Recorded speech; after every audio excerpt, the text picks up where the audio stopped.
Boson എന്ന പേര് അധികം ആരും കേട്ട് കാണില്ല. എന്നാലും ഗോഡ് പാർട്ടിക്കിൾ അല്ലെങ്കിൽ ദൈവഗണം എന്ന പേര് മിക്കവർക്കും പരിചയമുള്ളതായിരിക്കും. ഈ ഒരു പേര് മീഡിയാസിൽ ഏറ്റവും കൂടുതൽ ചർച്ച ചെയ്തത് 2012 ജൂലൈ 4-ലാണ്.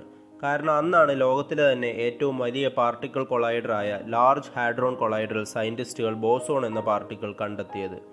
ഒരുപക്ഷെ ബോസോൺ കണ്ടുപിടിക്കുന്നതിലൂടെ നമുക്ക് ഹിഗ്സ് ഫീൽഡിനെ കുറിച്ച് പഠിക്കാൻ സാധിക്കും. ഇപ്പോൾ നിങ്ങളുടെ മനസ്സിലെല്ലാം എന്താണ് ഹിഗ്സ് ഫീൽഡ് എന്നൊരു ചോദ്യം വന്നു കാണും. ഹിഗ്സ് ഫീൽഡ് നമുക്ക് പെട്ടെന്ന് പറഞ്ഞു പോകാൻ പറ്റുന്ന ഒന്നല്ല. ഇപ്പോഴും റിസർച്ച് നടന്നുകൊണ്ടിരിക്കുന്ന ഒരു മേഖലയാണ് ഹിഗ്സ് ഫീൽഡ്. പക്ഷേ ഒരടിസ്ഥാന കാര്യം മാത്രം മനസ്സിലാക്കിയാൽ നമുക്ക് ഹിഗ്സ് ഫീൽഡിനെ കുറിച്ച് അറിയുവാൻ സാധിക്കും. അതാണ് മാസ് എന്ന് പറയുന്നത്. ഒരു വസ്തുവിൽ അടങ്ങിയിരിക്കുന്ന മാറ്റർ അല്ലെങ്കിൽ ആറ്റത്തിനെ ഏതെങ്കിലും ഒരു ഫോഴ്സിൽ നിന്നും എതിർത്ത് നിൽക്കാനുള്ള കഴിവാണ് മാസ് എന്ന് പറയുന്നത്. ഒരു കാര്യം എപ്പോഴും ശ്രദ്ധിക്കേണ്ടത് മാസും വെയിറ്റും രണ്ട് കാര്യങ്ങളാണ്. മാസുള്ള ഒരു വസ്തുവിനെ ഒരു ഗ്രാവിറ്റേഷണൽ ഫീൽഡിൽ ഇടുമ്പോഴാണ് നമുക്ക് വെയിറ്റ് കിട്ടുക. ശാസ്ത്രീയമായി പറയുകയാണെങ്കിൽ വെയിറ്റ് എന്ന് പറയുന്നത് മാസ് ഇൻറ്റു ഗ്രാവിറ്റിയാണ്. ഈ ഒരൊറ്റ കാരണം കൊണ്ടാണ് സ്പേസിലുള്ള ആസ്ട്രോണറ്റ്സിന് വെയിറ്റ് ഇല്ലാത്തത്. കാരണം അവിടെ ഗ്രാവിറ്റി ഇല്ല. പക്ഷേ അവരുടെ മാസ് എപ്പോഴും കോൺസ്റ്റൻ്റ് ആയി തന്നെ നിൽക്കും.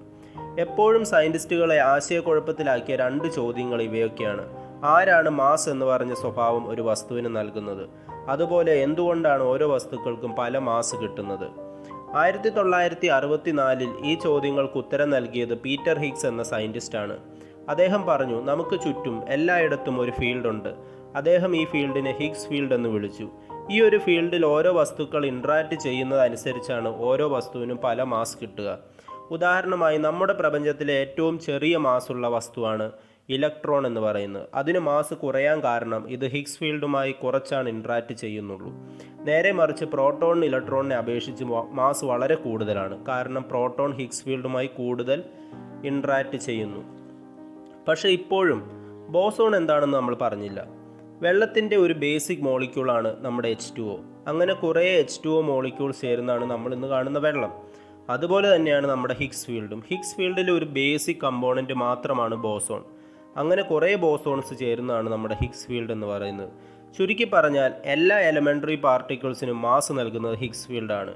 ഇല്ലെങ്കിൽ ഈ പ്രപഞ്ചം തന്നെ ഉണ്ടാവില്ല. അതുകൂടാതെ ഹിഗ്സ് ഫീൽഡ് മനസ്സിലാക്കുന്നതിലൂടെ നമുക്ക് പുതിയൊരു ശാസ്ത്രശാഖ തന്നെ കിട്ടുകയാണ്.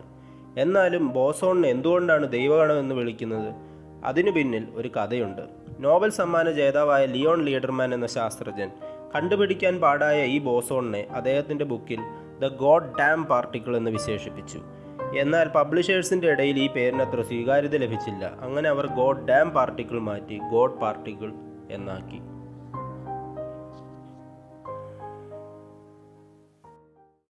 ഈ ഒരു ചെറിയ വീഡിയോ എല്ലാവർക്കും ഇഷ്ടപ്പെട്ടു എന്ന് കരുതുന്നു. നിങ്ങൾക്ക് ഇഷ്ടപ്പെട്ടാൽ ലൈക്ക് ചെയ്യുക, ഷെയർ ചെയ്യുക, പിന്നെ സബ്സ്ക്രൈബും ചെയ്യുക.